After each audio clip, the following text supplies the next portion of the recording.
A paz do Senhor, meus amados irmãos, estamos hoje para mais um culto de ensino e eu quero começar orando com os amados irmãos que estão aqui na igreja comigo, bem como os demais que estão nas suas residências. Vamos orar. Soberano Deus, nós te damos graças por estes momentos que o Senhor tem nos proporcionado de estarmos na tua casa, que o Senhor possa abençoar cada um dos teus filhos que estão, Senhor, conosco neste culto, que a tua bênção repouse sobre cada um deles. Dê-nos a tua graça para que possamos cada vez mais crescer na tua presença. Nós te pedimos em nome do Senhor Jesus. Amém. E eu já gostaria de convidar os amados irmãos para abrirem as suas Bíblias no livro de Gênesis, o capítulo 19, os versículos 16 e 17. Estaremos lendo esse texto para que nós possamos, assim, fundamentar o estudo da palavra nesta noite. Está escrito assim: ele, porém, demorava-se, e aqueles varões lhe pegaram pela mão, e pela mão de sua mulher, e pela mão de suas duas filhas, sendo-lhe o Senhor misericordioso, e tiraram-no e puseram-no fora da cidade. E aconteceu que, tirando-os fora, disse: escapa-te por tua vida, não olhes para trás de ti, e não pares em toda esta campina. Escapa lá para o monte, para que não pereças. Glória a Jesus, aleluia. O tema dessa noite é: escapa-te por tua vida. Glória a Deus. Eu quero agradecer os amados irmãos que estão comigo aqui no templo, transmitindo essa live. O irmão Ismael, o irmão Fernando, o irmão Wellester, o irmão Vinícius. Que Deus possa estar abençoando os amados irmãos. E nós vamos então para o ensino desta noite. Quando nós olhamos aqui para esse texto, nós temos uma noção de como Deus usou da sua graça e bondade para tirar Ló e a sua família ali de Sodoma, antes que ele destruísse aquela cidade.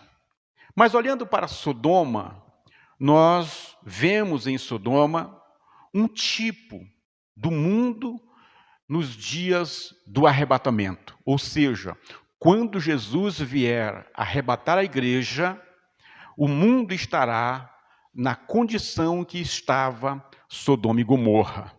Quando olhamos para a família de Ló, nós vemos ali um tipo da igreja, a igreja que vai presenciar o arrebatamento.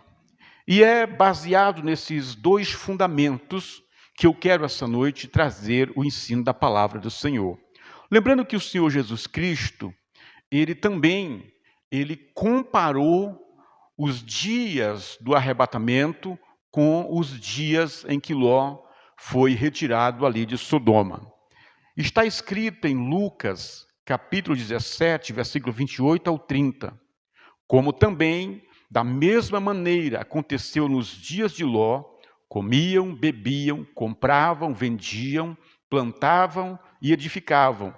Mas no dia em que Ló saiu de Sodoma, choveu fogo do céu, fogo e enxofre, e os consumiu a todos. Assim será no dia em que o Filho do Homem se há de manifestar. Veja, meus amados, que o Senhor Jesus Cristo, ele faz uma comparação. Ele compara os dias de Sodoma e Gomorra com os dias da sua vinda. Isto é realmente muito importante e deve ser observado por nós. Mas Sodoma deve ser analisada, Sodoma e Gomorra, nós olhando para os nossos dias, que eu acredito que já sejam os dias muito próximo do arrebatamento, nós devemos olhar para esses dias e fazer uma comparação com os dias de Sodoma e Gomorra. E nós vamos observar que os dias nossos são muito parecidos com os dias de Sodoma e Gomorra. Olhando para a Bíblia Sagrada, em Gênesis, capítulo 13 e versículo 13, a parte A, nos diz: ora, eram maus os varões de Sodoma, ou seja, a maldade era algo que era presente na vida dos sodomitas. Eles faziam o mal sem importar com as consequências. A maldade estava entranhada na vida dos sodomitas. A maldade fazia parte do seu cotidiano. Quando nós olhamos para os nossos dias, começamos a observar que existe uma maldade implantada no coração dos seres humanos, que eles fazem maldade sem se preocupar se aquilo está trazendo transtorno, se está magoando, se está destruindo, porque a maldade é algo reinante nos corações dos seres humanos. E quando nós olhamos para o dicionário para entender o que significa o mal, tudo que prejudica, que fere ou incomoda, infelicidade, desgraça, calamidade, contrário ao que é bom, muito ruim, moralmente reprovável, que faz maldade e se satisfaz com elas. Então, uma pessoa maldosa, cheia de maldade, ela se sente feliz com as maldades que faz. Então, é um quadro do que nós estamos vendo hoje. Então, nesse quesito maldade, nós somos parecidos com os sodomitas. Como cristão, nós devemos observar nossas vidas e não deixar jamais que a maldade venha entrar em nossos corações, porque nós servimos um Deus que é bom. E nós, como filhos de Deus e seus imitadores, devemos praticar também o que é bom. Então, meu amado irmão, minha amada irmã, não seja um crente mau, não seja um crente maldoso, porque os sodomitas eram pessoas maldosas, e o Senhor Jesus comparou os nossos dias, ou os dias do arrebatamento, com os dias de Sodoma e Gomorra. Uma outra característica está em Gênesis, capítulo 13, versículo 13, a parte B, que diz que eram grandes pecadores contra o Senhor. Ou seja, os sodomitas, eles pecavam. Eles eram grandes pecadores, ou seja, eles não tinham limites para os seus pecados. Eles não se preocupavam com os seus pecados. Os pecados dos sodomitas haviam atingido todas as classes sociais. Não havia ali uma questão de dizer era apenas os jovens que eram pecadores. Não, era todos. Quando nós observamos na Bíblia Sagrada, quando os anjos chegaram na casa de Ló, a Bíblia diz que os varões de Sodoma, grandes e pequenos, vieram até a porta de Ló e queriam entrar ali para ter um contato com os anjos, não um contato de buscar uma bênção, mas queriam conhecê-lo, queriam ter um momento íntimo ou sexualmente falando com os anjos, porque eles estavam mergulhados no pecado. E quando diz que velho, crianças, isso quer dizer que toda a sociedade estava corrompida pelo pecado. E não havia ali uma repreensão dos pais que repreendiam os filhos, não, era algo normal. É o que nós estamos vendo hoje. O pecado tornou-se algo normal para muitas pessoas. Eles não se preocupam mais, eles não se envergonham mais de pecar.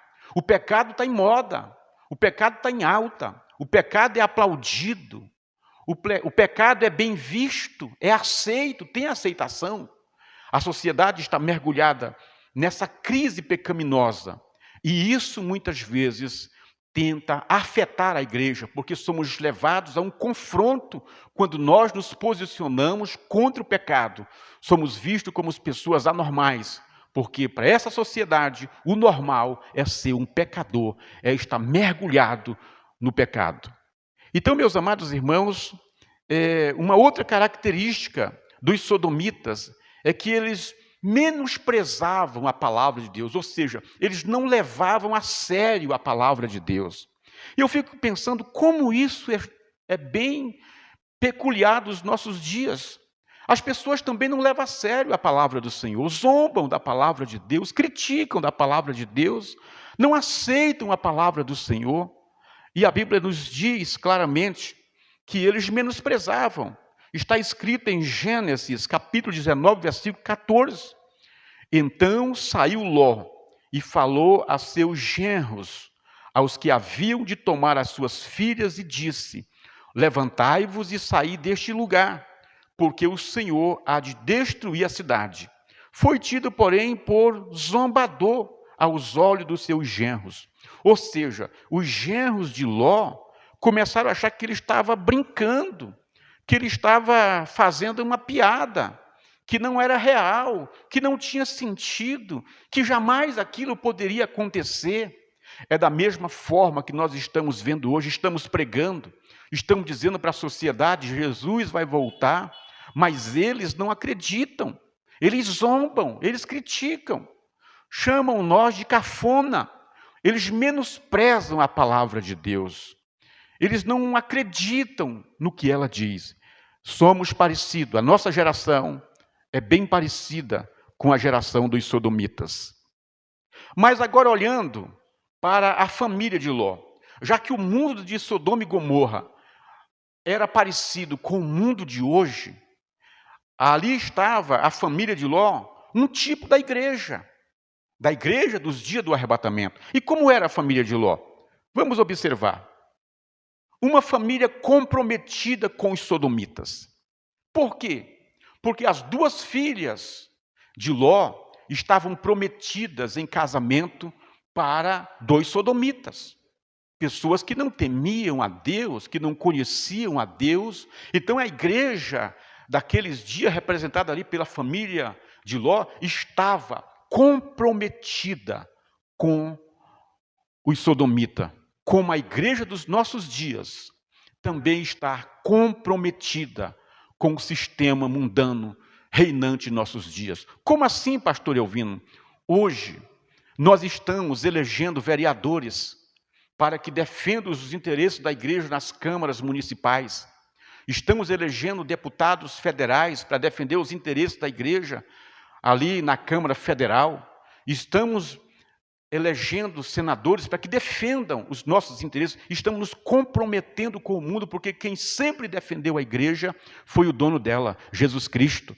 Quando nós estamos caçando um meio, usando esses mecanismos aí, é porque nós não queremos orar, não queremos jejuar, não queremos pagar um preço para que o nosso Jesus nos defenda. Então estamos tentando arrumar aí com que um político venha defender os interesses da igreja. A igreja sempre teve um representante que é maior que todos, que é o Senhor Jesus Cristo. É Ele quem defende a igreja. Nós não podemos nos comprometer com o mundo. Essa não é a igreja de Cristo que vai subir no arrebatamento. A igreja que vai subir é uma igreja que não está comprometida com o mundo. Ela está comprometida apenas com Deus. Ela espera em Jesus. Se tiver que sofrer, ela sofre. Se tiver que padecer, padece. Porque a nossa cidade permanente não é nesse mundo, é lá nos céus. E nós não podemos nos comprometer com o mundo. Você, meu amado irmão, minha amada irmã, não se comprometa com o mundo. Esteja sempre comprometidos com Deus, com Jesus Cristo e com o Espírito Santo. Essa é a vitória da igreja. Mas a igreja, ou seja, a família de Ló, já estava comprometida. As filhas iriam casar-se com ímpios.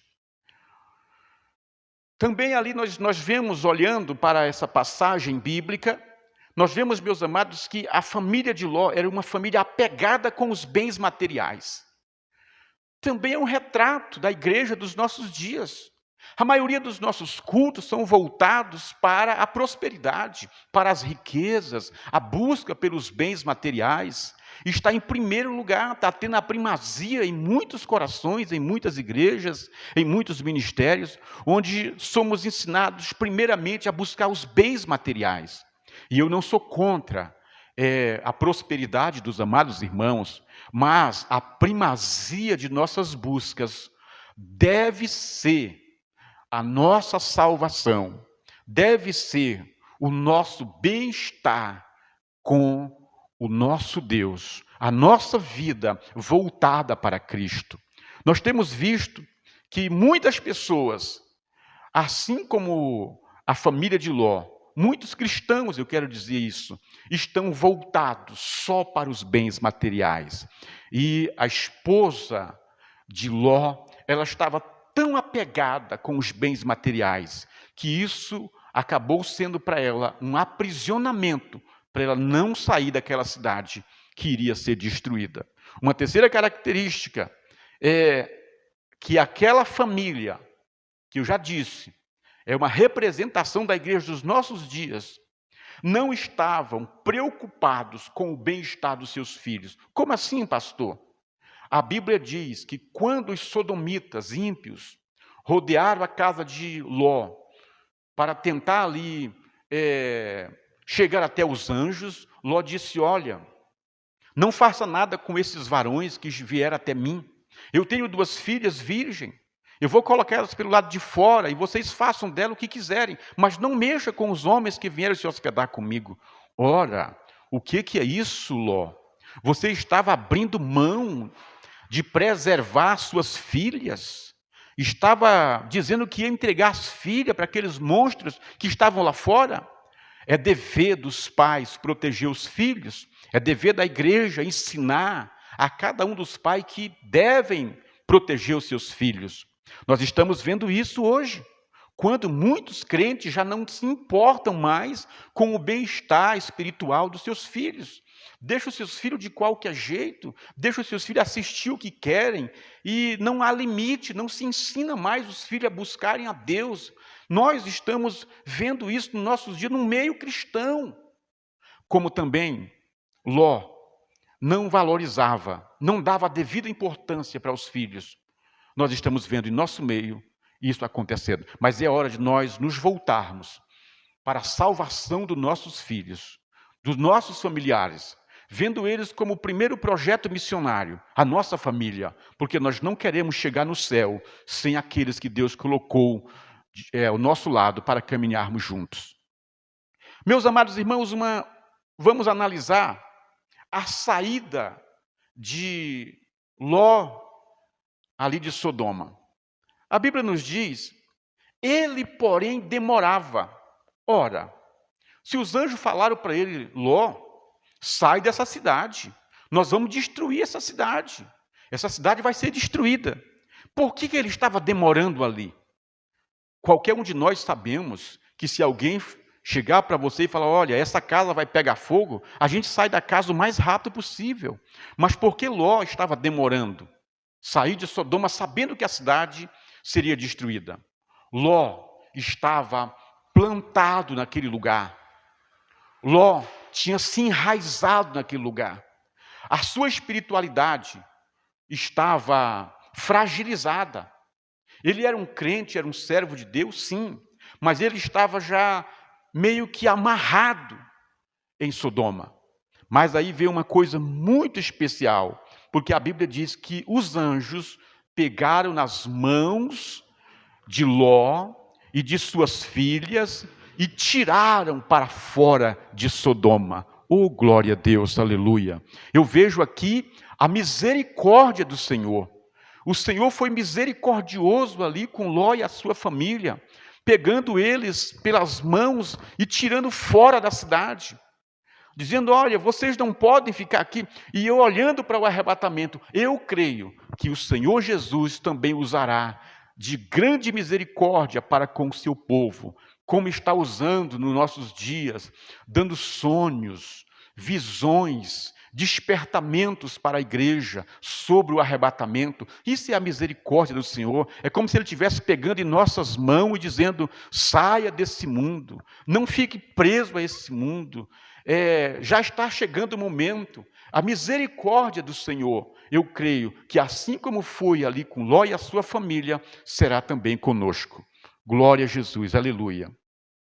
E a Bíblia diz que o anjo diz para ele, escapa-te por tua vida. Esse escapa-te por tua vida aqui, meus amados irmãos, no nosso contexto, trazendo para os nossos dias, é pela nossa vida eterna. Escapemo-nos da condenação desse mundo, escapemo-nos dos pecados, de tudo que é ruim, pela nossa vida eterna. Porque os nossos dias aqui são poucos, Mas nós precisamos, cada dia mais, estarmos preocupados, lutando constantemente, para nós não perder a vida eterna, o descanso eterno com o nosso Deus. Aleluia, glória a Jesus. E diz mais, não olhes para trás. Eu fico imaginando aqui como o anjo traz essa recomendação para Ló e para a sua família, dizendo, não olhe para trás. Mas como assim? Ali naquela cidade estava a casa dele, estavam os seus bens, estava tudo o que ele tinha. E agora ele é para sair daquela cidade e não olhar para trás. Mas na verdade, Deus estava sendo misericordioso, porque se olhasse para trás, ele podia ficar preso a ponto de querer voltar para lá. O seu coração se voltar para lá. Da mesma forma, hoje, ao abraçarmos o Senhor Jesus Cristo e começarmos essa caminhada para o céu, nós não podemos olhar para trás. De onde saímos, o que fazíamos, quem éramos, mas sim olhar para frente. O que seremos, o que faremos e o que vamos ser. Nós não podemos olhar para trás. Eu falo para você que veio, eu não sei qual era o seu vício no mundo, eu não sei o que te prendia lá atrás. Não olha para trás não, olha para frente. O nosso alvo é Cristo e nós estamos caminhando para o céu. Não olhe para trás, olhe para frente, olhe para Deus, olhe para o céu, porque é para lá que nós estamos indo. Diz mais, não pare em toda essa campina, ou seja, na caminhada espiritual, nós não devemos parar, é sempre avante, não pare. Eu sei que tem hora, meus amados irmãos, que não dá para correr, tudo bem, caminhe. Tem hora que não dá para caminhar apressado, caminhe um pouco mais devagar.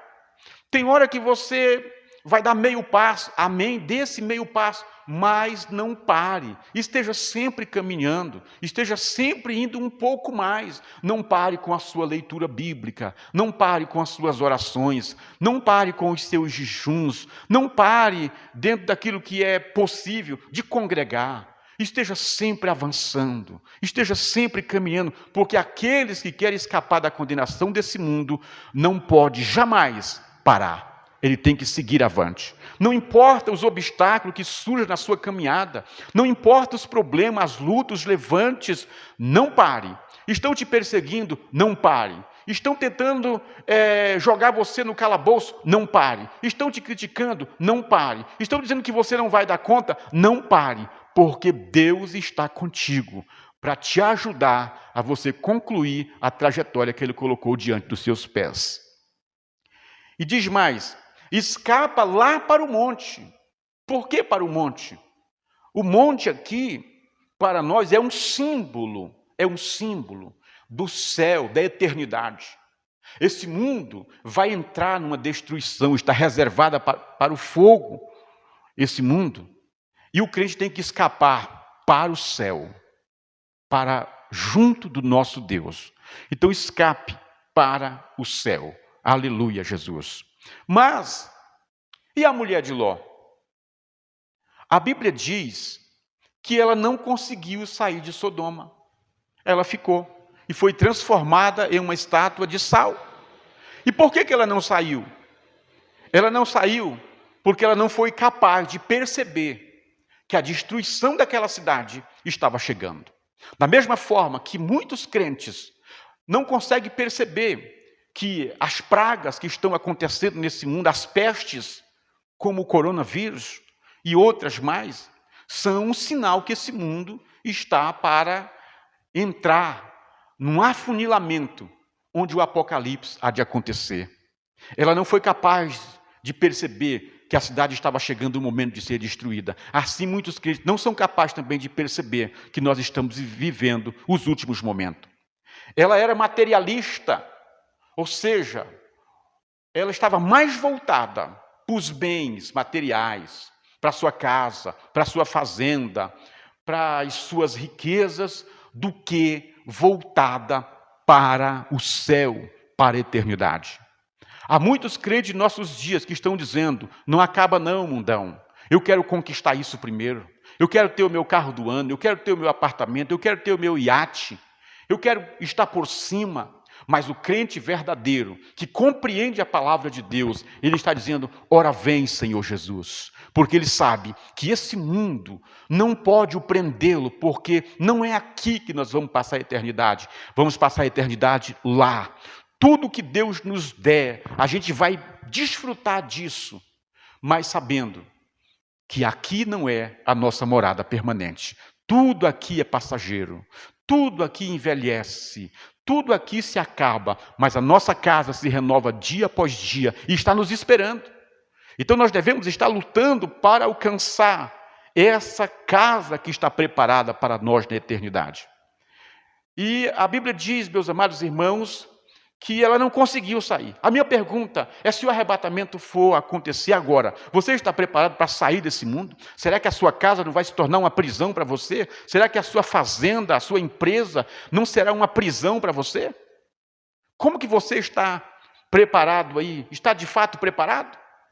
Agora, meus amados irmãos, o que aconteceu com a mulher de Ló é um exemplo para mim e para você, que nós não devemos jamais estarmos com um coração nas coisas aqui deste mundo.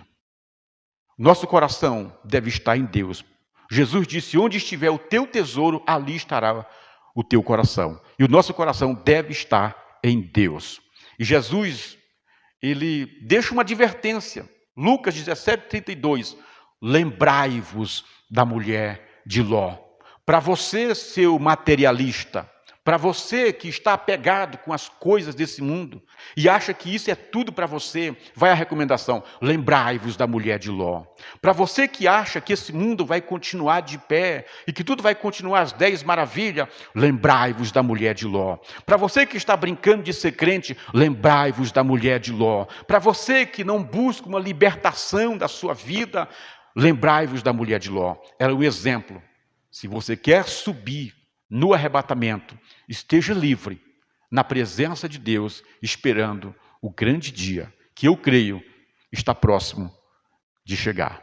Amém? Que Deus abençoe a todos, guarde esta palavra no teu coração e deixa que o Senhor Jesus, dia após dia, venha iluminar você através da sua palavra e que nós possamos assim crescer na presença de Deus. Deus abençoe a todos. Eu quero orar para encerrarmos essa transmissão de hoje. Obrigado a você que está nos assistindo aí na sua casa. Lembrando que quinta-feira nós teremos o culto do milagre e segue a programação da igreja. A gente vai continuar com as transmissões até que Deus nos dê graça e o decreto seja retirado para que nós possamos cultuar com a presença dos amados irmãos. Deus abençoe os irmãos de todo o Brasil que estão assistindo. Se eu possa continuar trazendo a sua graça e as suas bênçãos e maravilhas sobre nós. Vamos orar e vamos encerrar. Pai, nós te damos graças por esta noite, pela tua palavra, porque o Senhor é bom e a tua misericórdia está com a tua igreja.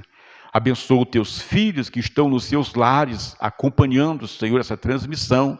E teus servos que estão aqui comigo, Senhor, que o Senhor possa estar nos abençoando de uma forma toda especial e que tua mão esteja estendida sobre o nosso país, para que possamos gozar dias melhores e tua graça seja com a tua igreja, hoje e sempre, no nome do Senhor Jesus. Amém.